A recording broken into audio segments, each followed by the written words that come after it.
So I'm Bob Schrum, the director of the Unruh Institute. I'm going to start with my quick customary announcements. This series, The Great Divides, is taking place through October 24th in partnership with community advocates, and I'm going to ask David Lehrer to say a word in a moment. Next week, we will not be here. We will be in the Annenberg Forum, where we'll be discussing the great divides within the two political parties, not between them, but within the two political parties. Our final political conversation of the semester will occur tomorrow with Congresswoman Rosa DeLauro at 4 p.m. in the Ronald Tudor Campus Center. And that's room 450 in the campus center. And RSVP if you'd like to come. There's also a survey in the back if you want to tell us how we're doing. Before I move on, let me ask David if he wants to say a word for a minute. Thank you, Bob. It's a pleasure to be here on behalf of community advocates and our chairman, Richard Riordan, the former mayor of Los Angeles. Pleased to join in Bob and welcome you here. Few issues over the past few years have generated as much attention as the American divides of race, religion, and culture. From Ferguson to Black Lives Matter, from the 2016 election to Charlottesville, and the responses to Charlottesville. These are ever-present American issues that date back literally centuries. Tonight's discussion with its diverse panel of academics, politicians, and practitioners should be fascinating. We hope you enjoy it and find it illuminating. Thanks for coming.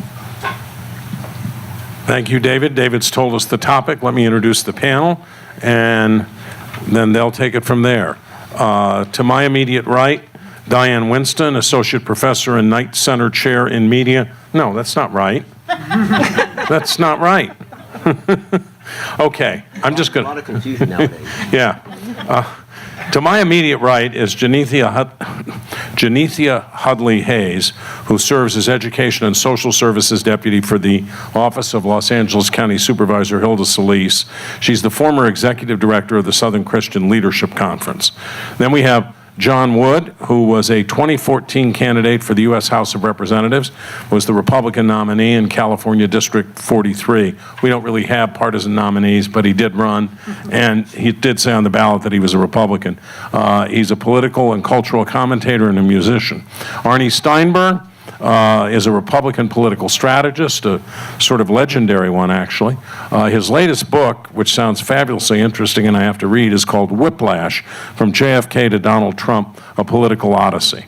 And then we have Diane Winston, who's the Associate Professor and Knight Center Chair in Media and Religion at USC Annenberg's School for Communication and Journalism. She's a national authority on religion and the media, both as a journalist and a scholar. The moderator tonight is Ange-Marie Hancock Alfaro, my colleague in the Political Science Department, Professor and Chair of Gender Studies, Professor of Political Science, author of Solidarity, Politics for Millennials, A Guide to Ending the Oppression Olympics. I think I need to read that too. Take it away. Thank you, Bob. Can we give Bob a hand, please?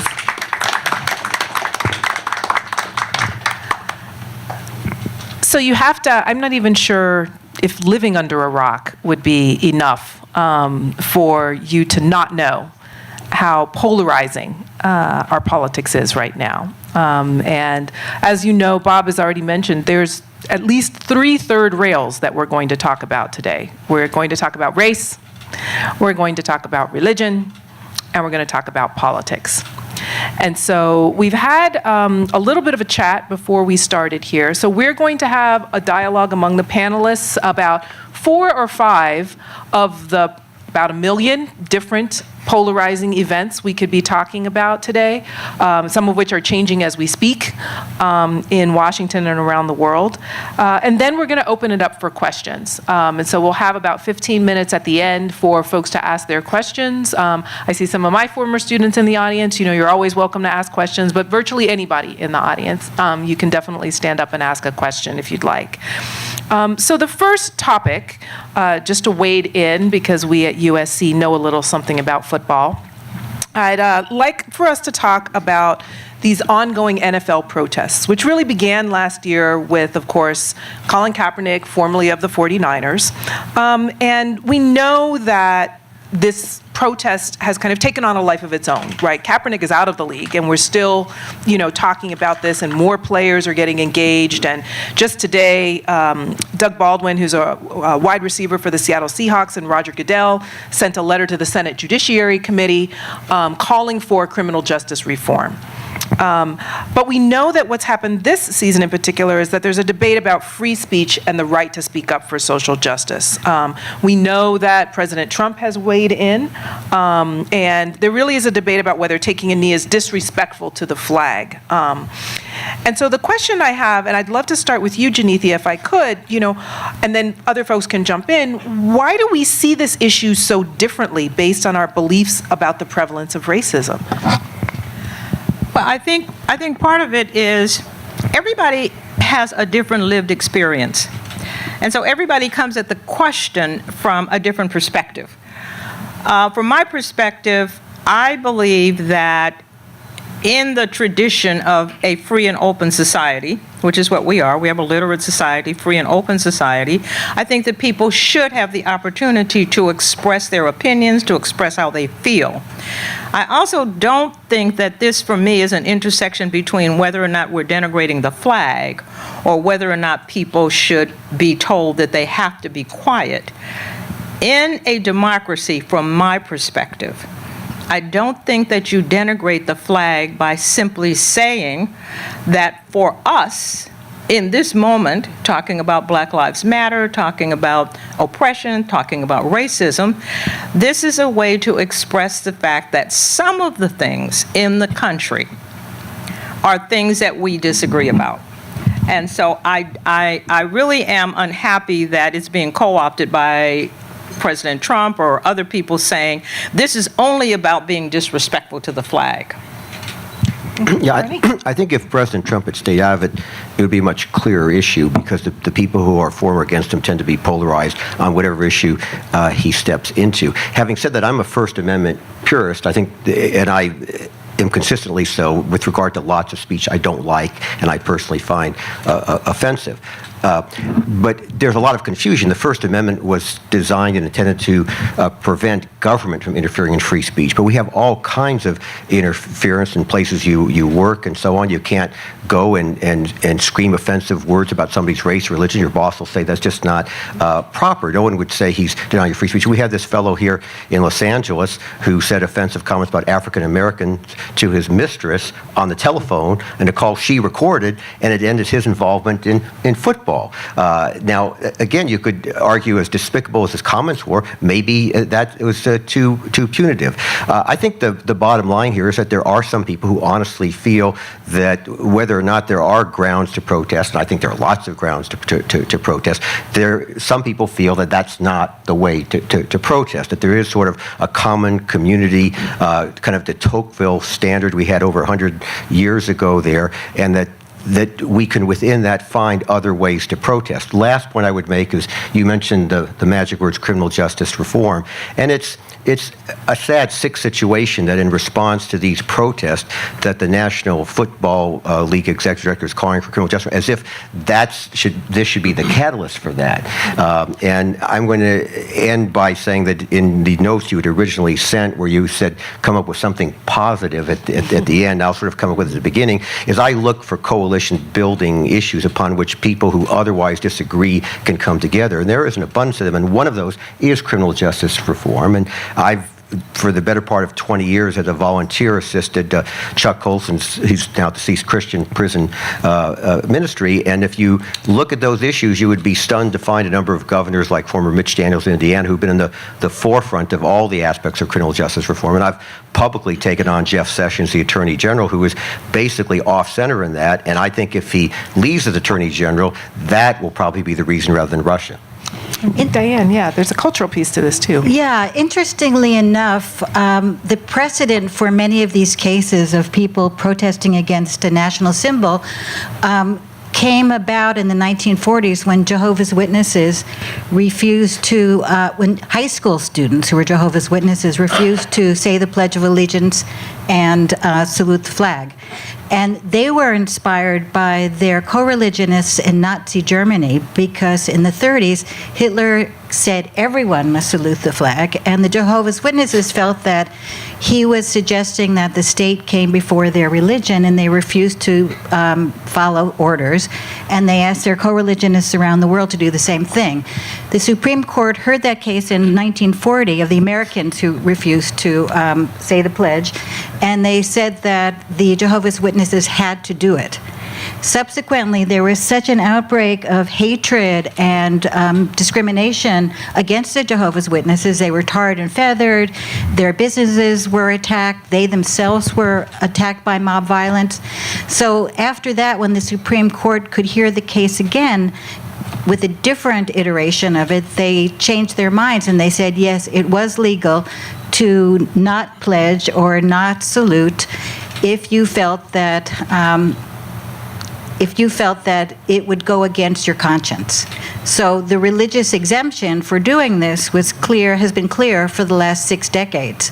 I think that's an interesting point, because I think what Kaepernick and many others were saying is that there are higher values that we as Americans should subscribe to.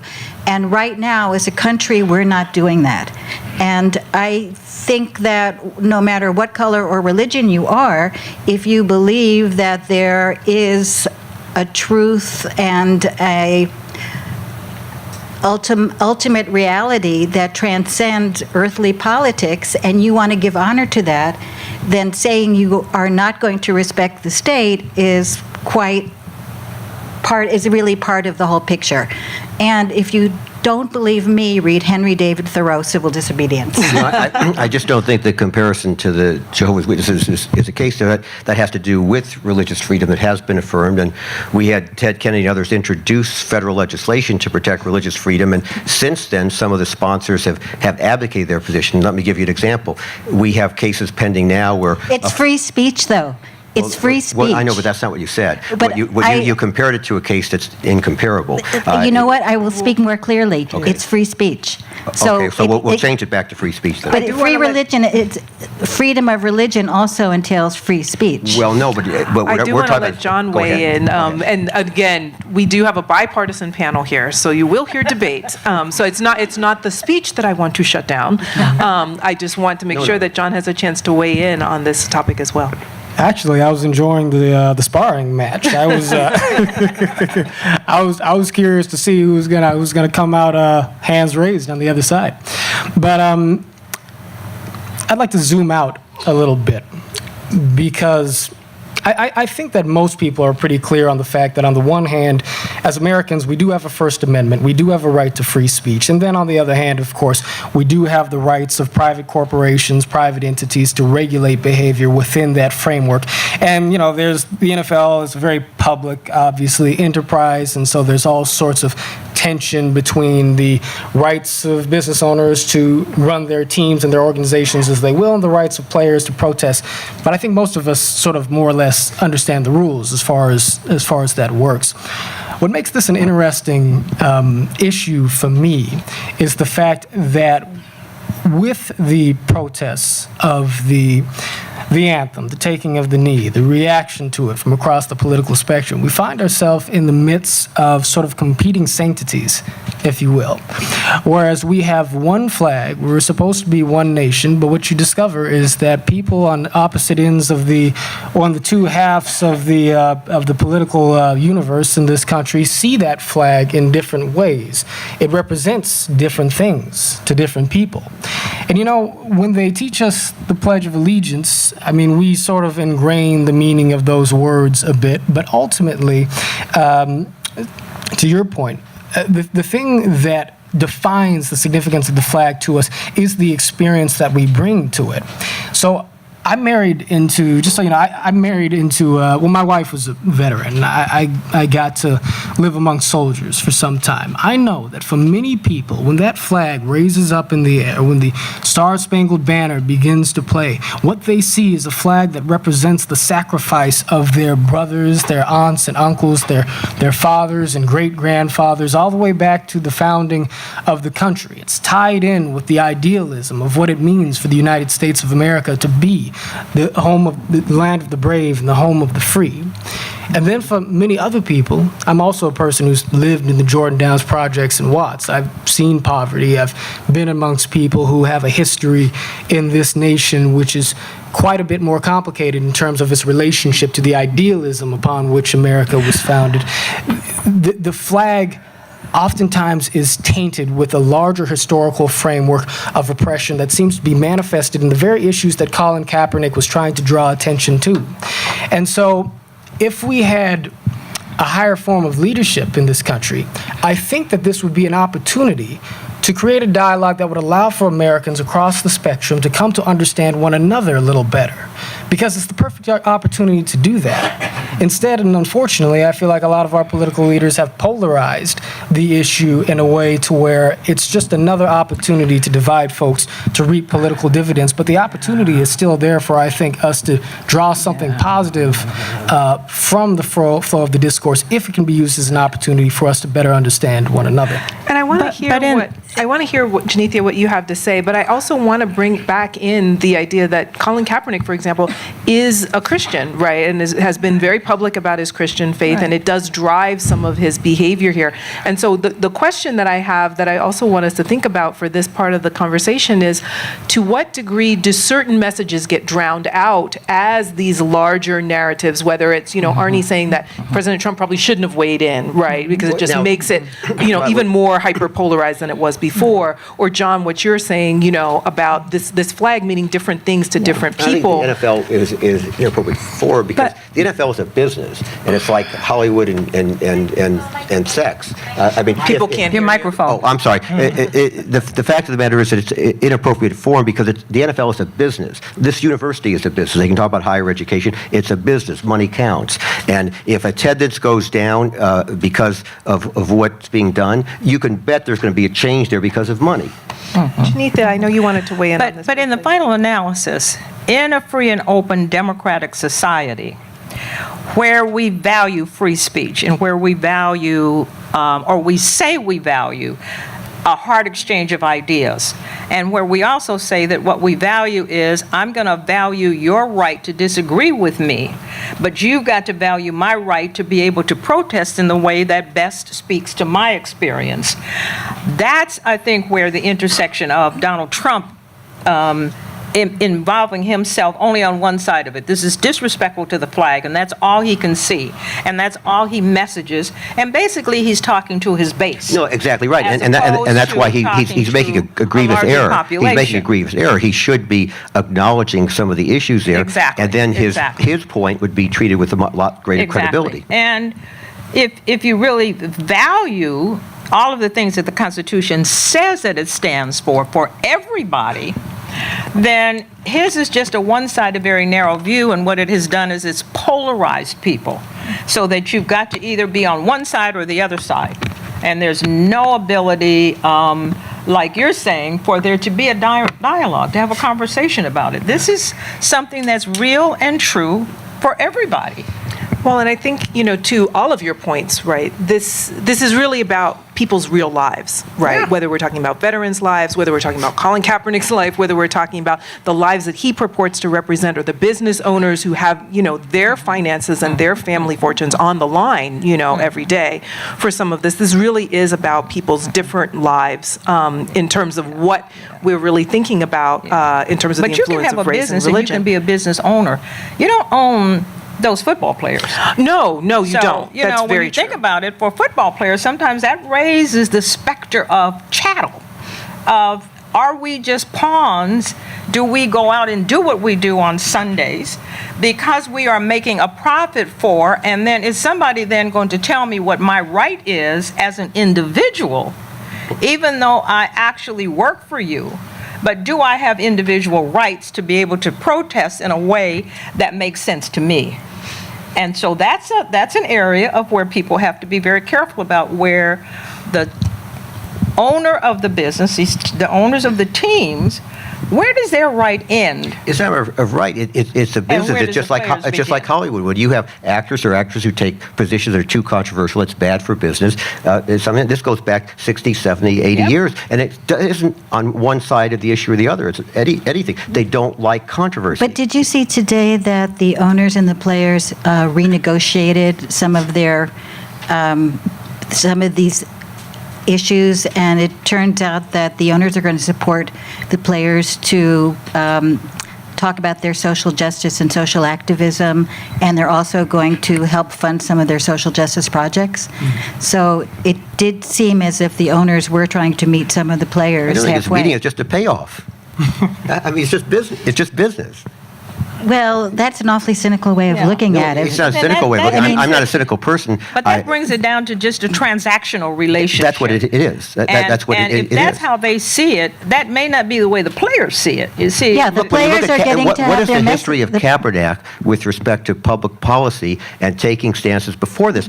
He wasn't even registered to vote. So there's a real serious question. If you had somebody who had been front and center taking positions, you would have a lot more respect for this as a matter of That's ridiculous. He was galvanized by a situation. He saw two people shot 2 days in a row Right. for no reason. Lots of people are apolitical until something happens in their Something lives. happened. Look, Well, I think you go to that's- yeah. the inner cities of this country, there's tremendous violence and killing going on. Where has Kaepernick been? He grew Well, up. I think He's without AWOL. without getting into just debating about Colin Kaepernick, because Colin Kaepernick, Yeah. of course, only galvanized a movement of NFL players as well, right? the So real- even as the he is real- out of the league, the real he has issue- galvanized a set of Yeah. folks, I think right? it's to I think it's continue Trump that has to galvanized do the this. players with For him. me, But I is think- the lack of leadership coming from the White House around issues like this.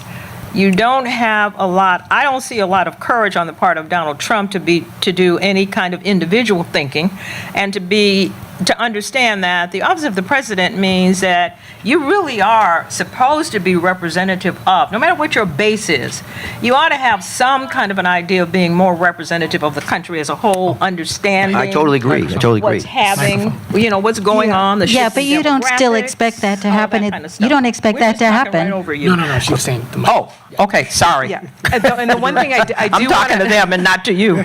The one thing I do want to do is John, if you have one more point that you'd like to make about this topic, because we could go on about this for 45 minutes, and we have 3 more topics to talk about that are Well, equally kind of challenging. Sure. So- Well,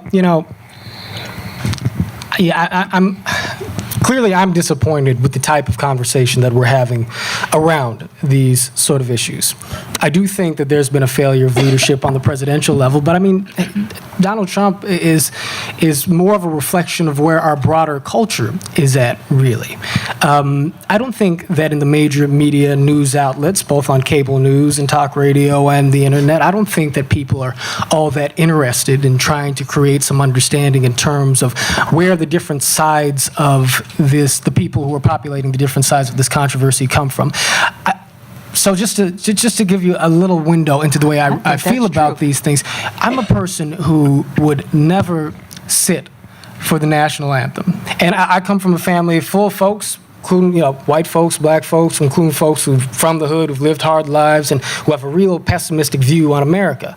And they say, well, why bother standing for a flag that's represented a country that's done all of these things to you people? But for me, that flag also implies the dramatic history of progress socially and beyond that is unfolded across the course of this nation's history for people of all colors. And it does symbolize to me the higher ideals that were written into the Declaration of Independence and the Constitution, even where America has failed to live up to them. And yet, I do not doubt Colin Kaepernick's sincerity.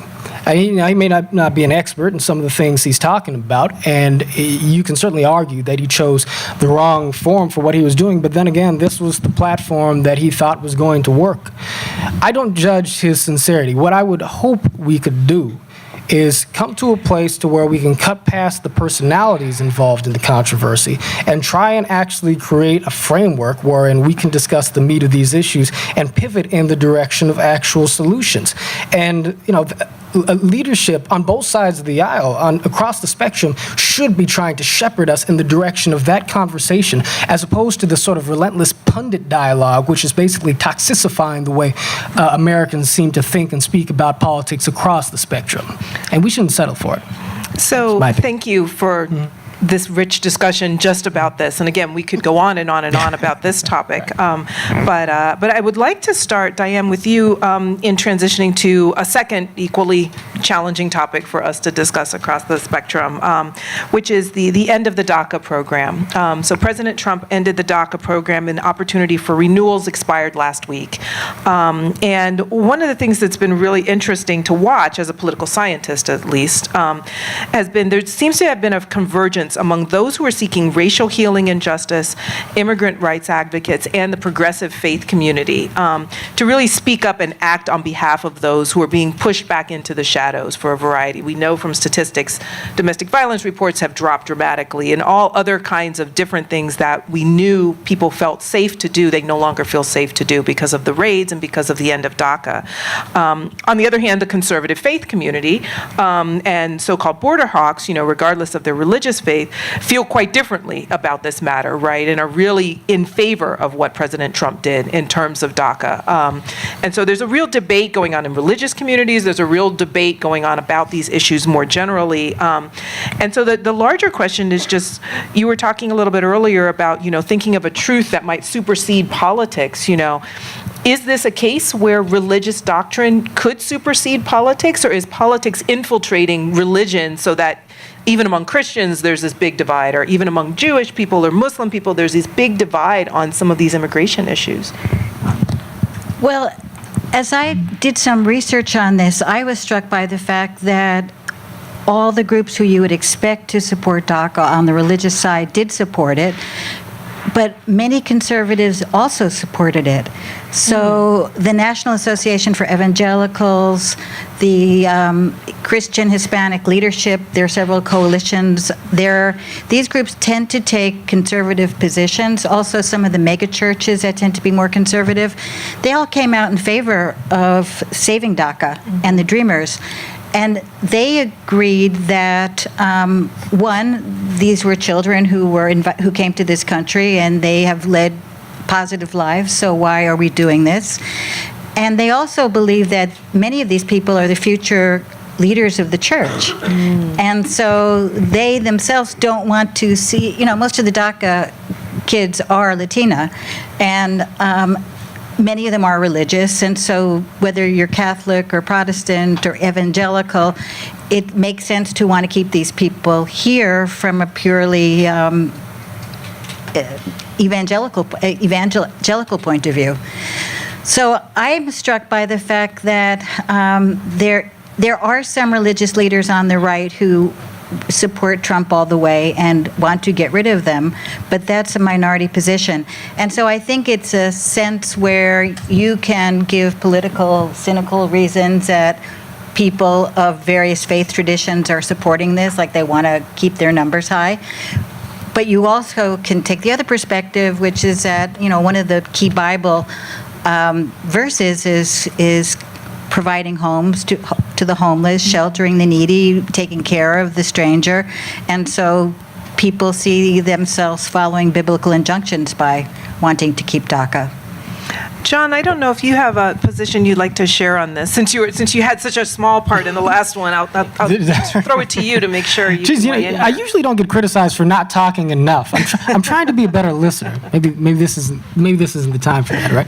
This is your free speech time. Right. Okay. I do think that there's a little bit of nuance, and I might be mistaken, but I believe that with the evangelical associations, the position that they supported ultimately was they supported Congress acting legislatively so as to protect the status of DACA recipients, but they didn't necessarily support maintaining the unilateral executive action that President Obama set into place. It depends. Some of the groups took different positions. Well, sure, right. And I think that because I looked at a pretty extensive list, and I forget the source. I think that the Lutheran, a lot of the Catholic groups and so on and so forth were were much more sort of unequivocally supportive of maintaining the status quo. Some of the evangelical groups and the Baptist groups, the Southern Baptist groups in particular, that you would expect to lean in a more conservative direction, tended to want to to enact a legislative solution that would be more in accordance with the requirements of the Constitution.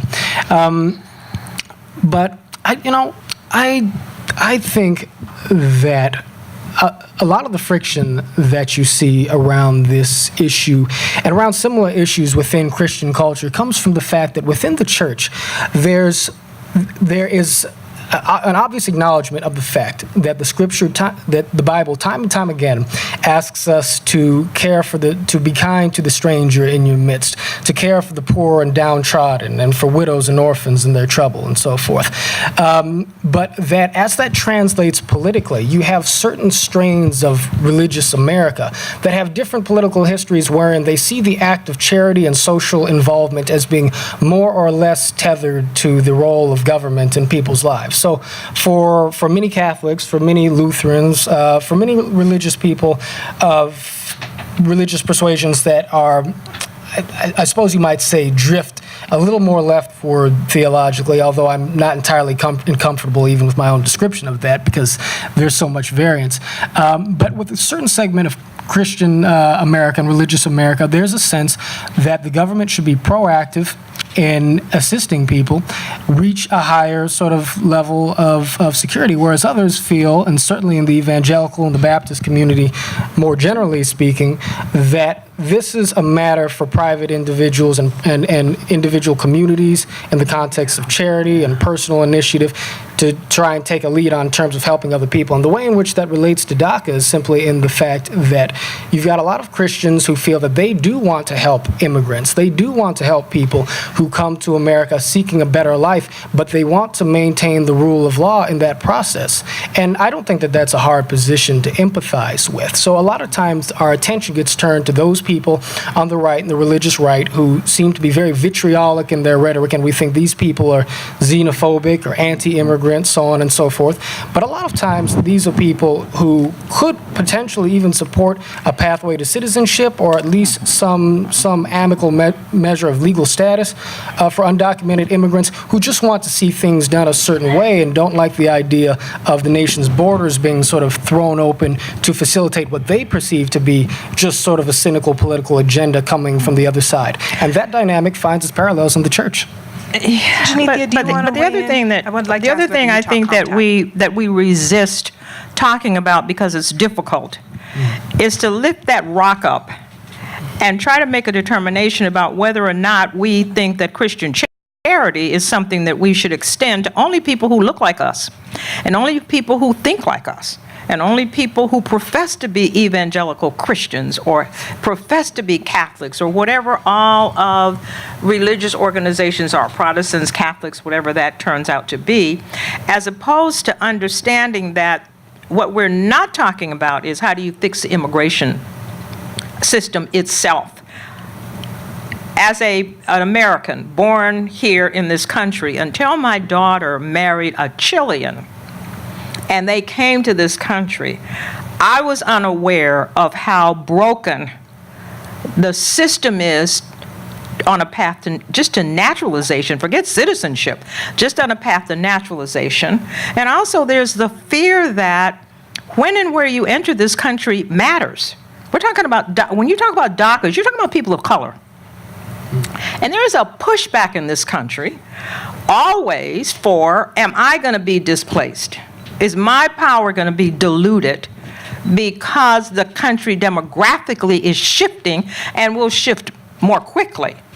But, people, I think, act out of their own self-interest many times. And that's not, I'm not making a good value judgment about that, whether it's good or bad, because everybody does it at some point in time.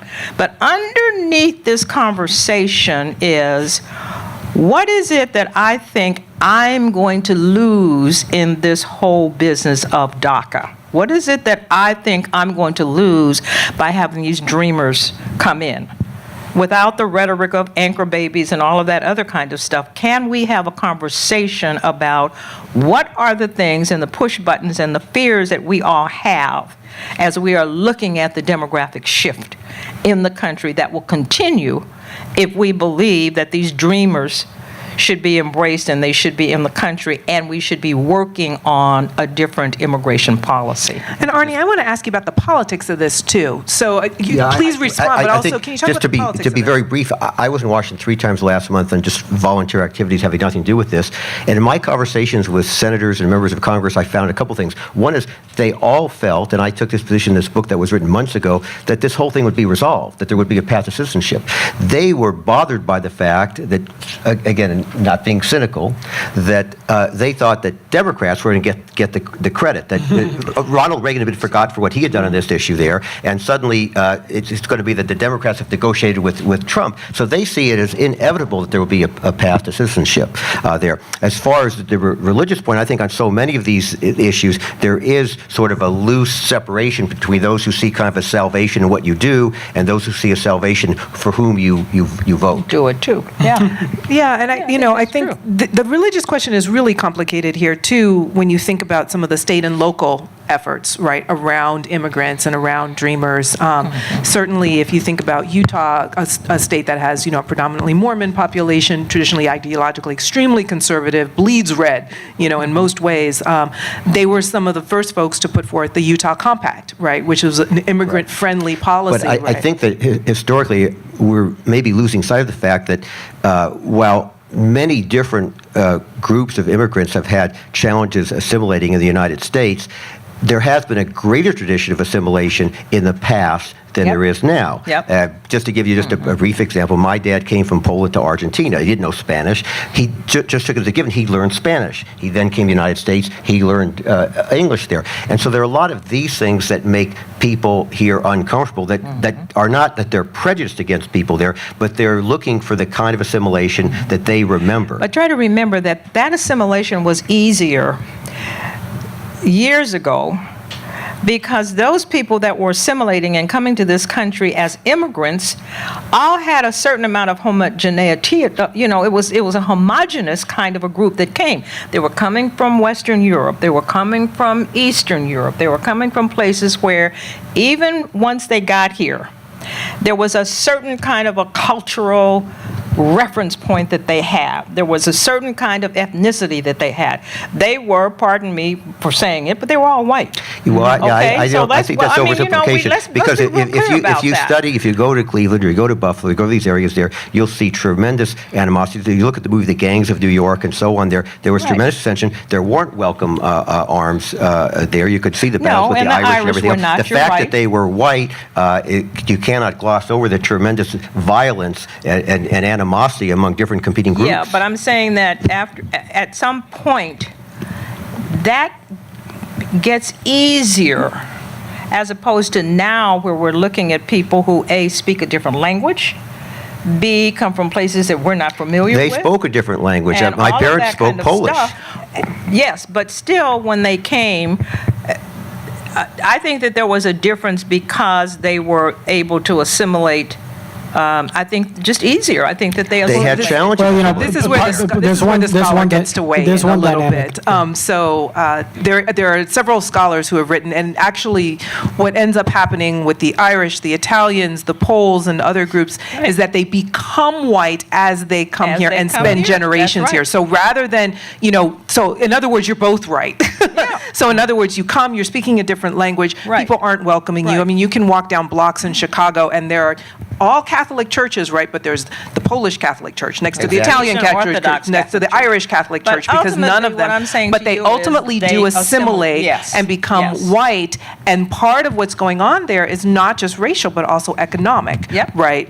So that access to certain jobs, certain forms of incorporation end up playing out. So you think about the way that the Irish assimilated to specifically talk about that. And in many instances, they were the ones who carved out the institutions and what those institutions would look like that we're now faced with in terms of the barriers and the structural barriers that we find in the country for people who are now coming into the country. In many ways, those groups, once they assimilated, once they saw themselves as white Americans, they actually were those people that then began to put barriers in place that advantage them as a Well, group, they no had matter where barriers they came against from. African Americans in the But steel they industry and in created the auto industry. barriers for others that were coming in. Well, who they didn't necessarily they're still create there. them. They were asked to co-sign on them. Well, no, they Right. used the United By the Auto Workers to economic deny employment to African Americans in Detroit, and in steel they use unions there. That's a fact. John, I want to get you to weigh in and Yeah, Diane too, just in case. Yeah, right. I think that part of what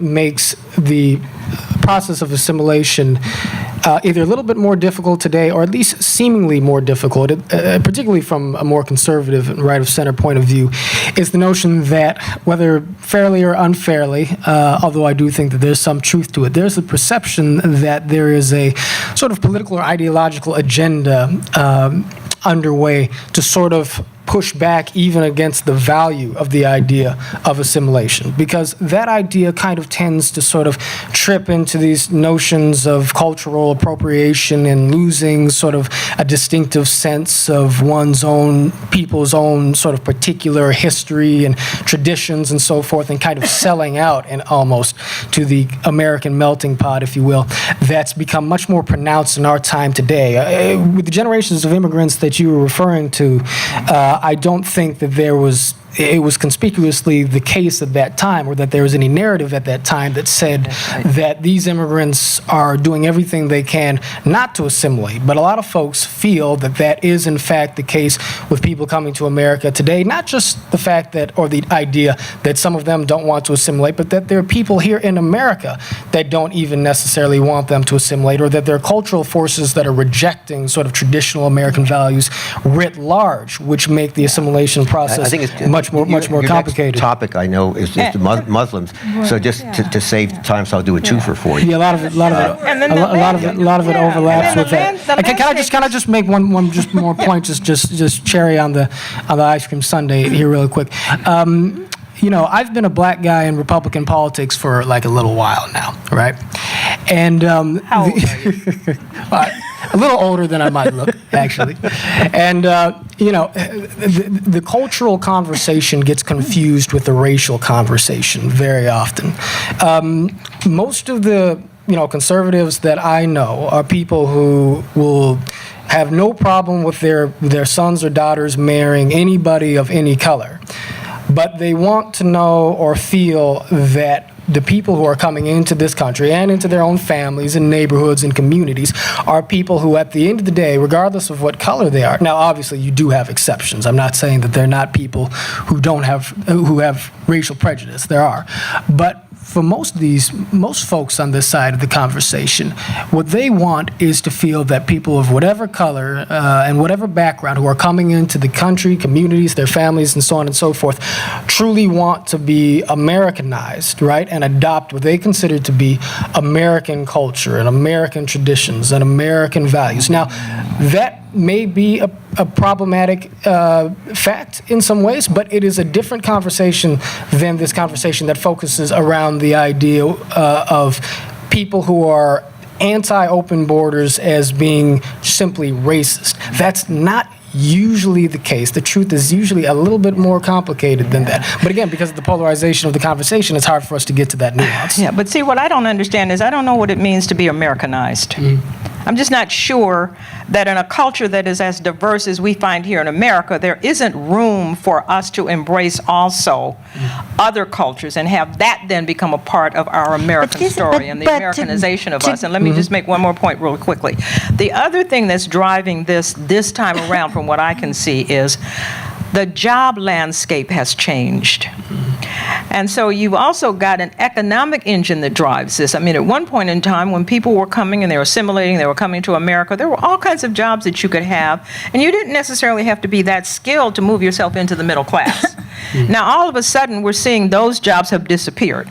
And we're having a lot of technology, and we're having a lot of people that, there's a lot of conversation around what's going to happen when technology gets to the point where we're not going to need as many workers. What will these people be doing? Where will they be? How will that work? So that's also another thing that's driving this conversation, and it doesn't help, once again, that you have leadership at the top who is also driving divisive conversations and also driving divisions, because that's I guess, Donald Trump's agenda. I'm not sure. I think of him as being like a Barnum and Bailey circus leader kind of a person, as opposed to a person who really understands what it means to be the president and understands the office and the tradition and the strength of the office. So I'd like to turn to the Muslim ban because we have a few minutes before we open it up for questions. And so Arnie and Diane, I know you both had points you wanted to make in the previous discussion. Is there a way for the two of you to kind of turn to the Muslim ban? I mean, just today, of course, the federal I think, and this court is with no disrespect blocked intent number toward 3. you, but characterizing as a Muslim ban feeds into one particular side's characterization. I've been to Indonesia with over 200 million Muslims. They're not included. The nations that are included are, I think, 12% of all Muslims there. But the point is not the legalities of it or whether the court approves it or not, but getting back to merge this issue with the matter of assimilation is, I look at the Muslim friends that I've known for a long time or that I've come in contact with, and many of them, not all of them, are very different than many of the Muslims today. Now, what are those differences? I'll give you some symbols. Is you had a young woman who went to work for Abercrombie & Fitch, which has a seductive dress code, and she sued. That's the Abercrombie & Fitch, that's what they do. You have a Muslim truck driver who sued because on his truck would be pork. That's what a truck driver does. We don't get a choice. We drive a truck. You had an airline steward sue because it didn't want to serve alcohol on the plane, and so the court said, well, then someone else should serve the alcohol. So what I'm saying is this is not a matter of racial prejudice or religious prejudice, but there are many Americans who just say, like, I just put it personal. My dad worked in a market before he owned a small market there. He as a matter of religious faith, would not eat pork. But he would never think of telling the boss, I'm not going to put pork through the cash register. Right. So these are things that need to be discussed that don't have anything to do with prejudice, racial or religious, but that go to this idea of assimilation, that one should respect someone else's religion there. But what is a reasonable accommodation? We have a different standard. Right. Government should not repress religion, but if you're the small business owner in the market, you say, I can't afford to have another clerk to handle pork. But see, I agree with you. I want to get Diane involved just because she's been really quiet. Oh, yeah, she has. But then Genethia, please. I actually was going to talk about DACA because I felt that we were getting off on a tangent about assimilation and integration and immigration when I think the DACA case is sort of sui generis, because the majority of Americans do want to accommodate the Dreamers, and the majority of Americans do want this to work. And even though there are differences in the way conservative Christians want to see it happen, they basically do want to see something happen. Yeah. So I think that the Latinos are an interesting case in point in terms of how they will assimilate and whether they will become white. Because to many of the conservative Christians who are supporting them, they see them as I said, the next generation of the church. And that in one way is a way to sort of, I hate to say become more white, but that's sort of what may be part of the thinking. So I think that's a pivot case, which is very different from what's happening with the Muslims. Yeah. And I think our discussion about who we welcome and who we don't welcome is much more relevant to Muslims than it is to Latinos. Yeah. And I think all these conversations, basically, the thing that I think people should value when they have the courage to do them, these are hard conversations to have. We really don't have any language that allows us to be able to have these conversations yet. I'm not talking about words, but I'm just talking about language in which we are respectful to one another and respectful to every idea. I say to myself all the time when I'm in these discussions, these conversations, what's important for me to do is to turn my music down and try to get off of my radio station and try to figure out what the groove is that's going on his radio station so I can hear that better. These are hard conversations to have where you are actually saying, let me really try to listen to you and understand what you're saying and where you're coming from and whether we can draw some kind of common analogy that will allow us to, in fact, parse out a way to move forward together. That's a hard thing to do. It's interesting, though, because when you suggested discussing one thing that we thought would make a difference, that is exactly what I would like to say. And yet living in the age of Trump makes it so difficult Yep. because the situation has become so polarized Yep. that it is hard to. Yeah, it really is. And you also feel a little like a dope because you may invest the time listening and trying to understand when no one on the other, the fear is that no one on the other side is going to do the same for you. Well, we've That's got to create correct. our own opportunities for that kind of dialogue, I think. And it's possible to create institutions and organizations and outlets, and I mean, just kind of an example right here, right? Where you can have people coming together who are interested in having an illuminating conversation across the spectrum. And, you know, this issue of the, quote, Muslim ban is very much an example of, you know, something wherein there is a real issue at the center of it from a policy standpoint, from a real world practical standpoint, but it's very difficult to cut through the obfuscation in the conversational environment that goes along with it. So I agree with Arnold that, you know, in a technical sense, I do not see this as a racist policy. If an example of a racist policy along these lines would be a literal Muslim ban. In other words, you cannot come to the United States of America if you are a Muslim, right?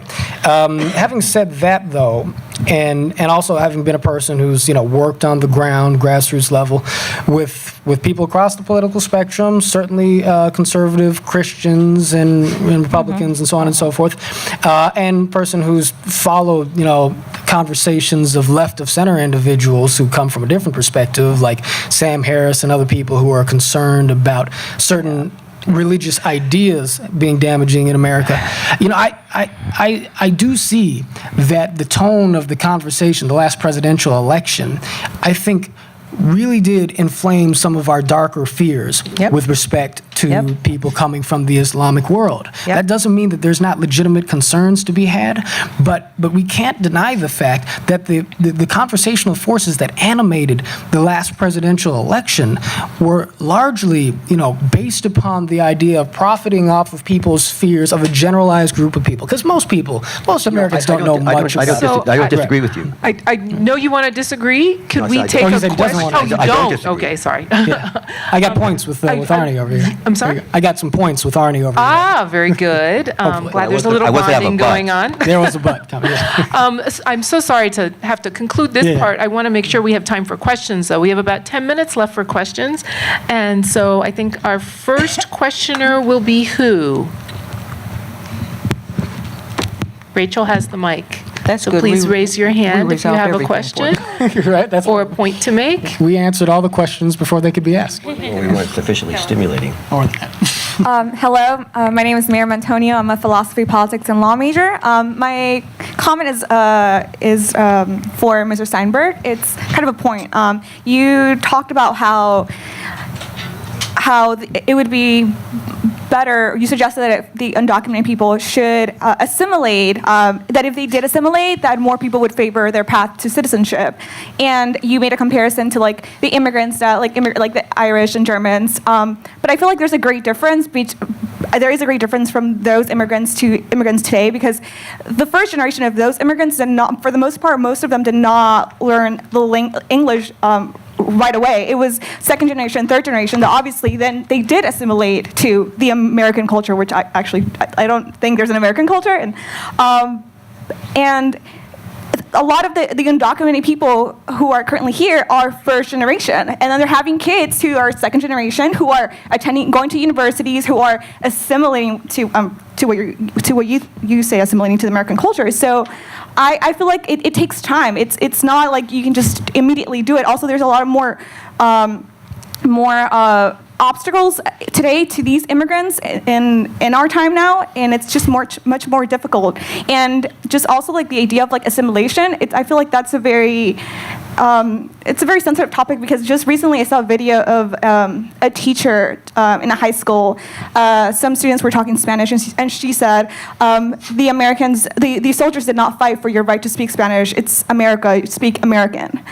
So it's like a mentality that's alive, and I just don't think it's. Well, I agree with you about the generational progress. That's always been the case in this country, and it always will. I think maybe the point I was making, if I didn't make it adequately, was that my parents were first generation, and they had difficulty with English, and I would not mention them if they were atypical there. But my mother and her sisters were housekeepers. They worked in the garment district, and they took the subway. They went to high school at night, and they learned about the Constitution and the Declaration of Independence. This was a big deal to them. And what I'm trying to say, and this is not in some sort of judgmental, prejudicial way, is that I think things are actually better now than they were then. We have all kinds of things like television and radio and things there where you can assimilate more easily, and I do think there is a kind of an American culture. So it's not a negative or a cynical thing I'm saying. It is said in a positive way. I think there are issues that are not discussed, that are not racial and are not ethnic there, that contribute to a perception out there. And people are not monolithic. I learned long ago when I was working with the Puerto Ricans in a Buckley election, New York, that they're very different than the Mexicans in California, and very different than the Cubans in Florida, and so on. And Muslims are not, monolithic. The other thing that I want to say to you very quickly is the educational system has changed dramatically. That also helped assimilation. At one point in time, public schools were actually designed to apprentice people into an American way of life. So there was a heavy reliance on civics. There was a heavy reliance on understanding the Constitution. There was a heavy reliance on understanding what it meant to be American and how you fit into the system and how society worked. And over time, we have stopped actually talking about that in our public institutions, particularly in our schools. So we don't really talk about it. We don't have civics class. We don't really allow for young people to have those kinds of debates that they used to. I'm 72. So when I was in school, we had something that was called not just social studies, but we had a civics class where you actually had an opportunity to talk about these things, and you had an opportunity to learn, and you had an opportunity to understand those kinds of things that were the American way of doing things, the banking system, why you registered, why you voted. Do you know what I'm saying? There was a way for young people to be apprenticed into systems that made up what we call America. And that's lacking now. And so you really do have a difficult time for people saying, well, what does it exactly mean to be American? What do we mean when we're talking about that? So I would love to get another question in if we have one. Hi, my name is Emma. I'm a law history and culture major, and I wanted to expand on the idea of cultural assimilation, specifically in regards to the vast amount of subcultures within the United States. I mean, what region of the country you live in, whether you live in a city, a suburb, a rural town, what demographics your neighborhoods are, what socioeconomic level you are, all of these things create different experiences for different people in this country. And so how are we going to say that a group of immigrants or a group of whoever isn't assimilating to American culture if they are assimilating to the way their culture is within their community? And how are we going to say, trying to find like one type of American culture for them to assimilate to? What's going to create the norm for that? And how do we show people that even if these immigrants aren't acting the way that people in their community do, that they're still nonetheless assimilating, for lack of a better word, to the community that they live in within our country? Can we have John weigh in on that? Yeah, and it's an important question. The United States of America, the cliche is that we're a melting pot. And even though at the time that phrase was coined, it was more in the context of sort of, European sort of melting pot, if you will. I think that truth still remains so today, ultimately. And you're certainly right, if I take your meaning correctly, that the perception of what it means to be Americanized is a little bit subjective to begin with. I mean, this is a nation of 300+ million people, many, many different subgroups, ethnic groups, nationalities, religions, so on and so forth. I do think, however, that there is kind of a fundamental bedrock beneath all of that diversity that implies some common values that are sort of innate to what the American experiment is supposed to be, ought to be, really. And that if, as a people collectively, across all of the different lines of diversity, which is a beautiful thing. I mean, I come from a world of, my family, there are probably 5 different racial groups in my family. So, I understand multiculturalism, and I think it's a beautiful thing, but I think it's possible to have a society that is sort of multicultural on many levels, but that has a unifying culture sort of within that, or at least a set of values. And within that has to be included, I think, a dedication to the idea that all men and women were created equal, that free speech is a sacred thing and the right of people of all races, colors, and creeds in a free society, that economic liberty is an important thing, and that there's a conversation to be had about the role of government and the proper balance of regulation, but that at the end of the day, economically speaking, we should always be striving to allow people to chart their own course as much as possible.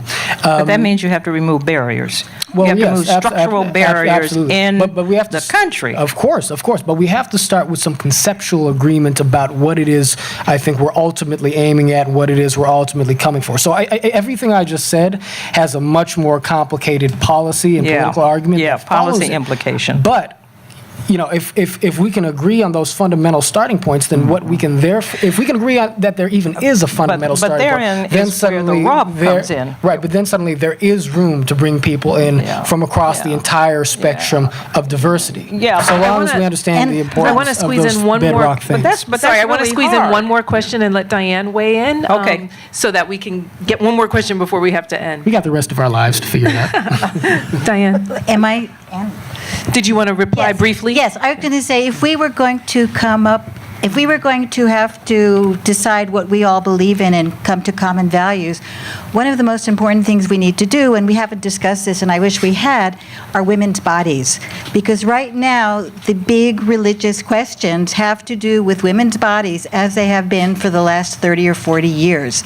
Once again, we're in a position where some people believe that women should not have control over their bodies, and they want to make being a woman a problem, an issue. I think the pushback we've seen lately with Weinstein and with Price and with other examples of men in power who have abused women's bodies are one way we're pushing back.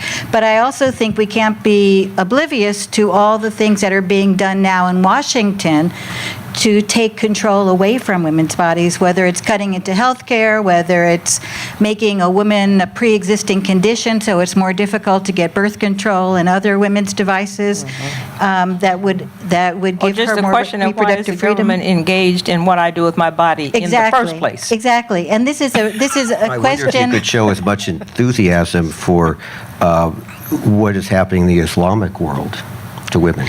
I am living in the United States right now. Does that mean that and you so can't take an active role This is a switch and a bait and switch question You're that's the one ridiculous. who gets in sway. You sound like somebody from Central Casting going through this potpourri list here. It's like a cliche.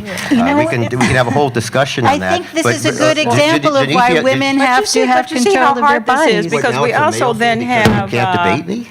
You That's also absurd. have urbanization. If I and could you It's possible have for us to walk and stuff. chew gum at We the need same to have time. one person speak at Yeah, a time, it's if you hard. don't mind. And It's I do understand that these are issues that we feel very, very passionate about. And so I would love to thank everyone for joining us, for staying till the very end. Please join me in thanking our illustrious panel, and hopefully we'll have them back again for more debate.